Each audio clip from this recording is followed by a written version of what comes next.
اللہ الرحمن الرحیم الصلاۃ والسلام علیکہ یا رسول اللہ و علی آلک و صحابک یا حبیب اللہ رحمت دامی پا خدایا باغ سکا کر ہریا بوٹا آس امید میری دا کر دے میوے پریا آمین ثم آمین۔ تو جی لاما صاحب آج کی کلاس شروع کرتے ہیں۔ یہ پچھلی ایپیسوڈ کا ہی دوسرا پارٹ ہے یہ بھی۔ تو شب معراج کے اس پارٹ میں قبلہ میاں صاحب رحمۃ اللہ علیہ نے اب سفر معراج مصطفیٰ کا ایسا حسین نقشہ کھینچا ہے سبحان اللہ کہ لگتا ہے کہ سالک بھی اپنی نگاہوں سے پرکیف نظارہ کرتا جا رہا ہے۔ سبحان اللہ سبحان تو اب سفر معراج شروع ہو گیا ہے۔ عرش معلیٰ پہ حبیب رب کریم کا کیسا استقبال اور کیسی ضیافت ہو رہی ہے، سبحان قبلہ میاں صاحب رحمۃ اللہ علیہ ان کی زبانی سنتے ہیں۔ تو آپ فرماتے ہیں کہ لے لے نظراں ملدے اگوں روح تمام نبیاں، خدمت اندر حاضر ہوئے بدے لک ولیاں، تمام انبیاء اور اولیاء کی روحیں درود و سلام کے نذرانے پیش کر رہی ہیں۔ یہ پہلا سٹاپ ہے۔ اب اس سے اگلی منزل آ گئی ہے، آگے استقبال ہو رہا ہے۔ سہ سنگار کیتے سب حوراں منگل گاون کھلیاں، اج جنجاں دا لاڑا آیا مل مل رکھو گلیاں۔ بیشتی حوریں اپنے حسن و جمال کو درود و سلام کے زیور سے سجا کر نعتوں کے نغموں سے سلامی پیش کر رہی ہیں۔ بڑا غور طلب شعر ہے کہ جنجاں دا لاڑا، جنجاں جمع کا صیغہ ہے، لاڑا ایک ہے، جنجاں بہت ہیں، تو وہ کون سا لاڑا ہے؟ وجہ وجود کائنات تمام کی تخلیق کا سبب، مخلوق کی تمام براتوں کا باعث، رحمت للعالمین ہے وہ دولہا وہ لاڑا۔ سبحان اللہ سبحان تو کل عالم کے لیے باعث رحمت، باعث شفاعت۔ پنجابی میں لاڑا کو معراج بھی کہتے ہیں۔ تو آج اس معراج کی عرش بریں پہ معراج ہے۔ مل مل رکھو گلیاں، آج ہر گلی ہر کونا میں دست بستہ پہرا دینا ہے۔ یہ حکم پروردگار بھی ہے اور سونے کی چاہت بھی ہے۔ سبحان اللہ۔ تو یوں تو ملائکہ ہمہ وقت رکوع و سجود کی حالت میں محو عبادت رہتے ہیں، مگر آج آسمان والوں کی یہ عبادت جو ہے یہ بھی سعادت بھی ہے ان کی۔ تو آج میرے محبوب کی آمد ہے، ذرا معمول سے ہٹ کر تسکین جانا حاصل کریں۔ تو یہ ہے عرش بریں پہ ایک عاشق حقیقی کی محبوب حقیقی سے ملاقات۔ یہ ہے ملاقات مصطفیٰ، میلاد مصطفیٰ اور معراج مصطفیٰ۔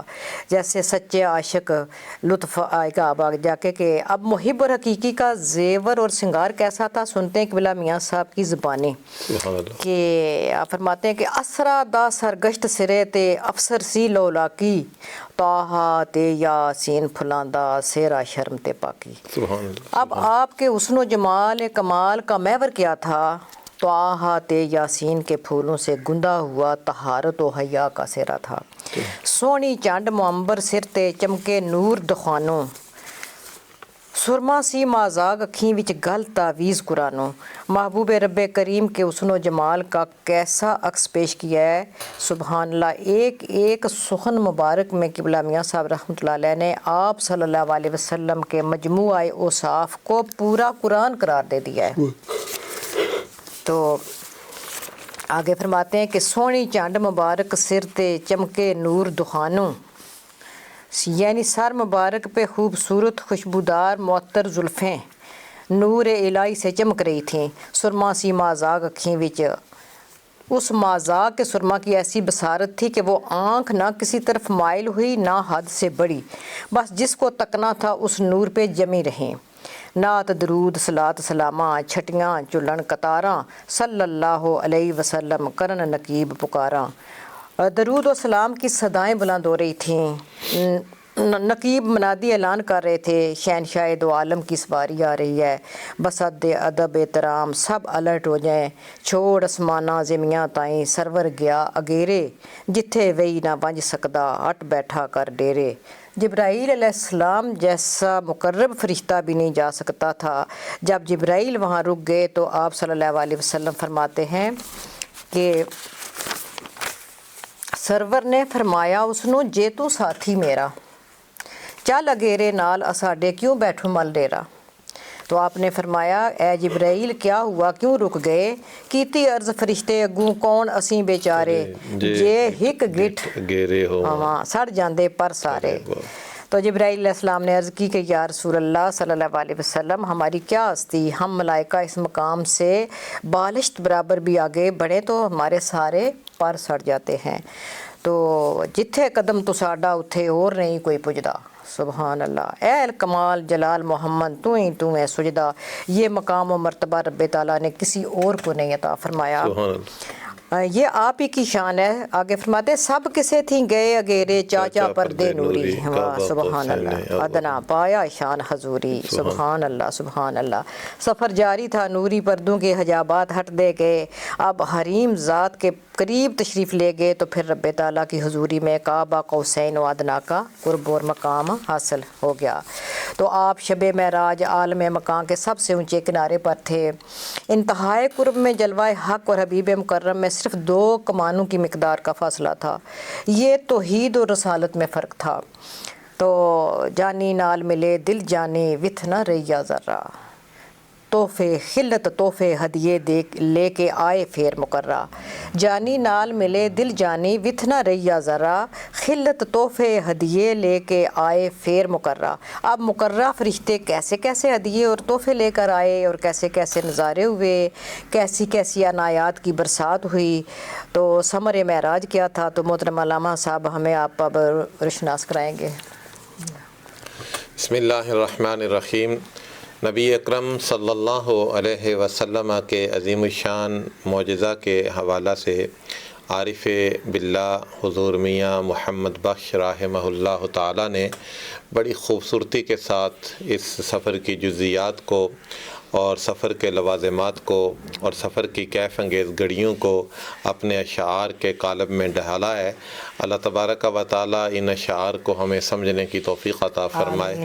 رسول اللہ صلی اللہ علیہ وسلم کے سفر معراج کا پہلا فیز یہ بیت المقدس تک تھا۔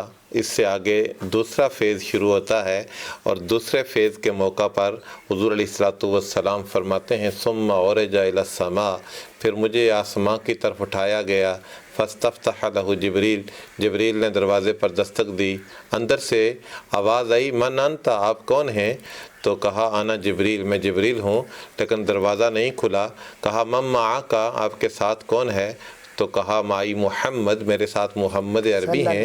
ففتح لہ الباب، دروازہ کھول دیا گیا۔ اس پر محدثین کرام لکھتے ہیں کہ سرور کائنات جبریل امین تو ہیں ہی آسمانی کائنات کے شہباز، ان کا تعارف تو ہر ایک کو ہے، جاننے کے باوجود یہ پوچھنا کہ من انت، آپ کون ہیں؟ تو جبریل نے اپنا تعارف کروایا، لیکن دروازہ بند ہے۔ پوچھا گیا من معک، آپ کے ساتھ کون ہے؟ اس پر محدثین لکھتے ہیں کہ اللہ تعالیٰ نے ہر ایک کے اندر یہ بات ڈال دی تھی کہ آج میرا محبوب میرے حرم حریم میں آ رہا ہے، سب ان کے استقبال کے لیے تیار ہو جاؤ۔ تو کہا میرے ساتھ محمد ہیں، ففتح لہ الباب، دروازہ کھول دیا گیا۔ تو پہلے آسمان پر جناب آدم علیہ السلام نے حضور جانا کو محبت برا سلام پیش کر انہیں خوش آمدید کہا۔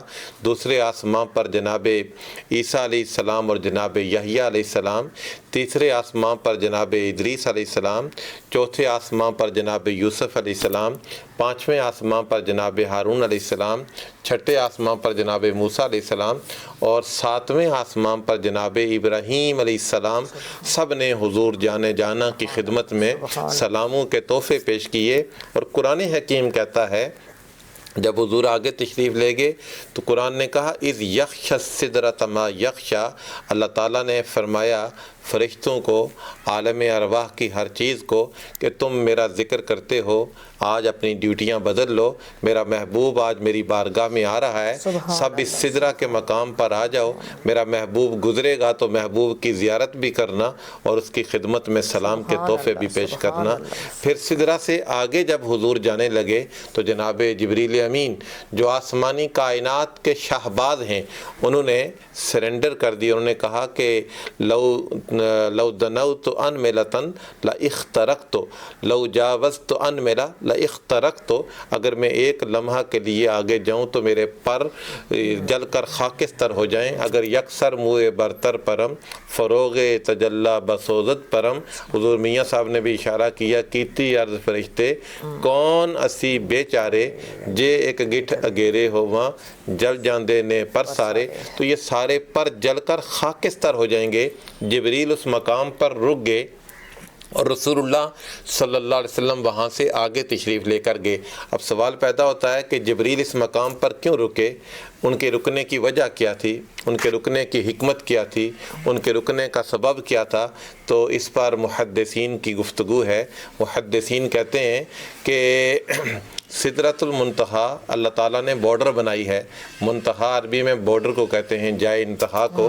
اللہ تعالیٰ نے یہ سدرۃ المنتہا کو مخلوق کے لیے بارڈر بنایا ہے۔ اوپر والی مخلوق اس سے نیچے نہیں آ سکتی، نیچے والی مخلوق اس سے اوپر نہیں جا سکتی۔ شب معراج حضور اوپر بھی گئے، حضور نیچے بھی آئے۔ اگر اوپر والوں کی طرح تھے تو نیچے کس طرح آئے؟ اگر نیچے والوں کی طرح سے تو اوپر کس طرح گئے؟ حضور معراج کی شب اوپر بھی گئے، نیچے بھی آئے۔ اس سے یہ بات واضح ہوئی کہ نہ اوپر والے سرور کائنات کی طرح ہیں، بے شک، نہ نیچے والے سرور کائنات کی طرح ہیں۔ بے شک۔ تو حضور علیہ الصلوۃ والسلام پھر سدرہ سے آگے گزرے، رف رف پر حضور کو بٹھایا گیا، اور حضور کہتے ہیں مجھ پر ایک تعجب اور ایک خوف کی کیفیت طاری ہوئی۔ یہاں پھر ایک سوال ہوتا ہے کہ اس محبت برے سفر میں خوف کے پہرے کیوں کھڑے کیے گئے؟ اگر اتنے بڑی سعادت سے بہرہ یاب کرنا تھا تو راستے میں خوف کے پہرے کیوں کھڑے کیے گئے؟ اس پر محدثین کہتے ہیں کہ تعجب ہمیشہ دماغ میں ہوتا ہے، خوف ہمیشہ دل میں ہوتا ہے۔ دل اور دماغ یہ انسان کے جسم میں ہوتے ہیں، روح میں نہیں ہوتے۔ اللہ تعالیٰ نے اپنے حبیب پر یہ کیفیت طاری کر کے بتایا کہ میرا حبیب شب معراج میری بارگاہ میں روحانی طور پر نہیں آ رہا تھا، جسمانی طور پر آ رہا تھا۔ تو حضور پر جب یہ کیفیت طاری ہوئی تو حضرت صدیق اکبر کی آواز میں، ان کے انداز میں آواز آئی، کف یا محمد ان ربک یصلی، میرے حبیب رک جاؤ، مکہ سے لے کر یہاں تک آپ آئے ہیں، اب آپ کا رب خود آگے بڑھ کر آپ کا استقبال کر رہا ہے۔ سبحان اللہ، بہت باریک نکتہ یہ آپ نے جو ہے۔ اللہ تبارک و تعالیٰ نے پھر اپنے حبیب کو سلام کہا، السلام علیک ایہا النبی۔ یہ بتایا گیا کہ میں خالق ہو کر، مالک ہو کر اپنے حبیب کو جب بلاتا ہوں تو اسے یا نبی کہتا ہوں، یا ایہا المزمل کہتا ہوں، یاسین کہتا ہوں۔ کسی جگہ پر بھی یا محمد نہیں کہا، ہر ایک نبی کا نام لیا، لیکن اپنے حبیب کو جب بھی اللہ نے پکارا تو ایہا النبی کہا۔ اور پھر قرآن حکیم کہتا ہے کہ حضور جب اللہ کے حریم میں پہنچے تو قرآن نے کہا ما زاغ البصر وما طغی ما کذب الفؤاد ما رأى۔ معراج کی شب حضور کی آنکھ بھی دیکھ رہی تھی، حضور کا دل بھی دیکھ رہا تھا۔ اور تعریف کون کر رہا ہے؟ خود رب ذوالجلال کر رہا ہے۔ ایک ہوتا ہے ناظر، ایک ہوتا ہے منظر۔ منظر اسے کہتے ہیں جسے دیکھا جائے، ناظر کہتے ہیں دیکھنے والے کو۔ ہمیشہ مثلا یہاں سے کوئی آدمی میر پر چلا جائے، کسی بڑی بلڈنگ کو دیکھے تو بلڈنگ کی دیکھنے والا تعریف کرے گا، نہ کہ بلڈنگ تعریف کرے گی کہ مجھے فلاں نے دیکھا ہے۔ ہمیشہ ناظر منظر کی تعریف کرتا ہے۔ پر معراج کی شب مصطفیٰ کریم نے رب کو دیکھا تو خود رب ذوالجلال دیکھنے والے کی تعریف کر رہا ہے۔ اللہ تبارک و تعالی حضور کے سفر معراج سے ہم سب کو بہرہ یاب فرمائے۔ جزاک اللہ خیر۔